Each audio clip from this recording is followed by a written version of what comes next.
Welcome to Mountaineer Monday, presented by U.S. Cellular.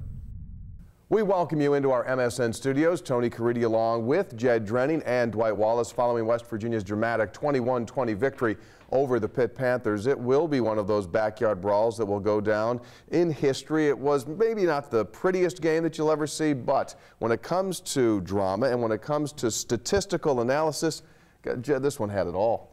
We stayed the course and certainly did, Tony. Obviously, there were points in this football game where things weren't looking good. But Pitt has been a team throughout the course of this season that has struggled to finish things. They blew a 27-10 lead in the fourth quarter at Iowa. They blew a double-digit lead in the second half at Cincinnati. Of course, the other team often has something to do with that, and we certainly did. In the second half, Pitt's offense ran 38 plays for 80 net yards. In the fourth quarter, Geno Smith was 10 of 11. In other words, as the stakes kept continuing to go up and up as this game progressed, we got better and better and saved our best for last. Our most impressive drive was that last touchdown drive that gave us the lead. You've been around a long time. Where's that one figure into it as far as just all the oddities that went into getting that win? Well, and it really did. There were just so many things that had to take place. And I think that you look down the list and you say, gosh, look how well Tavon played in that second half. Look at what Geno did.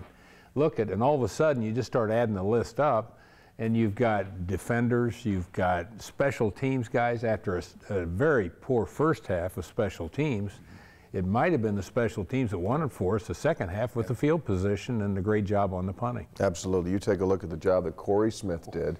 Was just huge. And they make the substitution on the offensive line, bringing in Quentin Spain and Curtis Fight. Now, Fight just got brought up from the scout team 2 weeks ago, and all of a sudden he's out there slugging against Pitt, and a Pitt team that really, from the defensive standpoint in that first half, had sacked Geno Smith 4 times. That's big-time performance. Absolutely, and back to Corey Smith for a minute. I don't know that I've ever described a punter as playing with the intensity of a slobber knocker, but this kid was on the sidelines.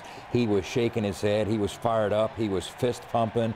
Not only that, but he was actually calling that sky kick that Pitt's kickers were kicking on the kickoff. We didn't know it was coming, so he had diagnosed the footwork of the Pitt kickers, and he would sprint down the sideline screaming it out to Darren Roberts, our special teams coach, letting him know it was coming. He was into this football game, and Tony, you touched on it.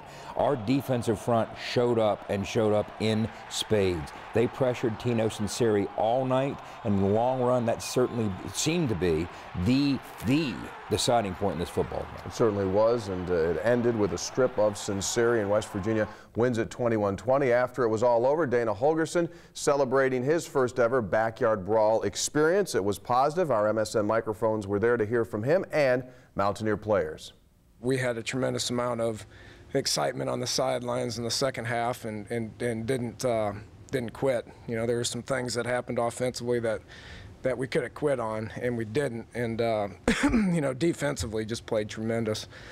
You know, just really played well. Held them under 300 yards, and they ran quite a bit of plays. But we really got after them defensively. But you can't win the game on one side of the ball. And you know, us being able to go out there in the second half offensively and score a couple of touchdowns, and then special teams wise, you got to give Corey Smith a lot of credit to come in and average, you know, 48 yards a punt or whatever he did. You know, there's 18 punts in that game, and I guess our punter was just a little bit better, which helped in some field position. So excited about the way the guys did that. Happy for the 22 seniors that have given a lot to this program. And to go out and be able to win a rival game like this will be something that they remember for a long time. So proud of those guys. It's satisfying to the fact that we finally come in full circle. I think all year long, I think the depth that we had this year has definitely showed more of a maturity standpoint that we've had up front. And I think tonight, it just was like a great test to show how well we've done all season to get better and to prepare. And like I said, the film this week, that was one thing big for us. And just watching film on these guys and knowing and learning what we needed to do, that just shows you how far along this defensive line came, throughout the season. We thought going in that, that Julian had some opportunities to make some plays on those kids, and he did, and a lot of it out of effort. And, our kids in the back end did a good job of covering down on people. And, you know, that helped. So there's a lot of guys helping making plays right there. I know on one Cookie peeled the back that, you know, Tino didn't have any place to throw the ball, and I don't know whether that was one of Julian's sacks or whatever, but, you know, Darwin Cook makes a great play that's not in the stats, but he really is the guy who probably got the sack even though he didn't. So there's a lot of things that go on to help guys make plays, and Julian obviously played a great game, but, you know, our team really did a nice job. That leaves the Mountaineers with one regular season game remaining. It will take place Thursday night in Tampa, West Virginia, and South Florida. Just the 7th meeting between these two teams. The series is dead even at 3-3. West Virginia's only won once before at Raymond James. That was the first time they played down there, and Pat White was the quarterback.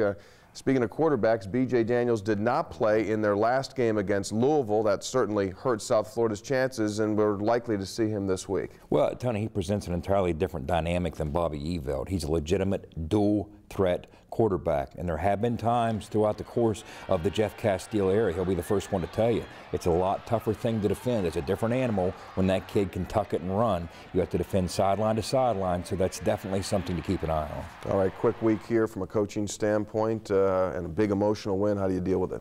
Well, I think it is a short week, and somehow I feel like this team plays better on schedule. I mean, we struggled after the off week, so I think we'll get their attention. You know, the one thing you get out of South Florida is you get good athletes.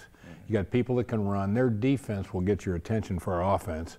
And with B.J. Daniels coming back, or that possibility, and their special teams are always good. So getting the kids' attention won't be tough. Short week might be good. And going to Florida, planning on good weather, that would be nice too. So yeah, a lot of these Florida guys for West Virginia, Geno Smith, Steven Bailey, Ivan McCartney, on and on and on we go, all going home. So it's a special game for them. And West Virginia will try to finish up with a 9-3 overall regular season record. That'll do it for us. For Jed Drenning, Coach Dwight Wallace, thanks for being with us. This has been Mountaineer Monday, presented by U.S. Cellular.